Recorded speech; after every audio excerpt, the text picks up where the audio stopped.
বন্ধুরা, কলকাতার ক্যাপ্টেন শ্রেয়াস আয়ার চোটের জন্য আইপিএল খেলতে পারবেন না এবং তিনি পুরোপুরি আইপিএল থেকে ছিটকে গেছেন, এরকম কিছু রিউমার এবং ফেক নিউজ বিভিন্ন ইউটিউব চ্যানেলে ঘোরাঘুরি করছিল। বন্ধুরা, কি থাকছে শ্রেয়াস আয়ারকে নিয়ে ইনজুরি আপডেট, সেটাই আজকের ভিডিওতে বিস্তারিত জানাবো আপনাদেরকে।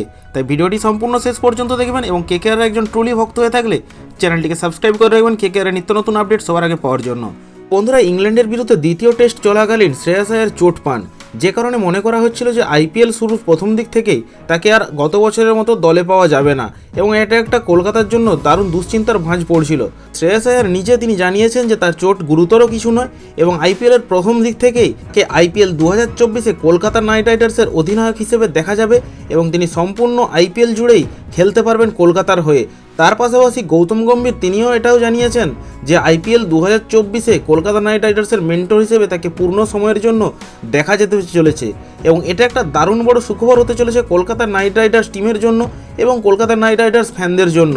কলকাতা নাইট রাইডার্সে গৌতম গম্ভীর এবং শ্রেয়াস আয়ারের একটা শক্তিশালী পারফরমেন্স দেখতে চলেছে আইপিএল 2024-এ প্রত্যেকটা কলকাতার ফ্যান। তো এই আপডেটে আপনারা কতটা খুশি সেটা আপনারা অবশ্যই জানাবেন এবং আজকের এটুকুই ছিল আপডেট। ভিডিওটি ভালো লাগলে ভিডিওতে একটি লাইক করবেন এবং চ্যানেলটিতে নতুন হয়ে থাকলে সাবস্ক্রাইব করে রাখবেন কলকাতার নিত্য নতুন আপডেট সবার আগে পাওয়ার জন্য। ধন্যবাদ।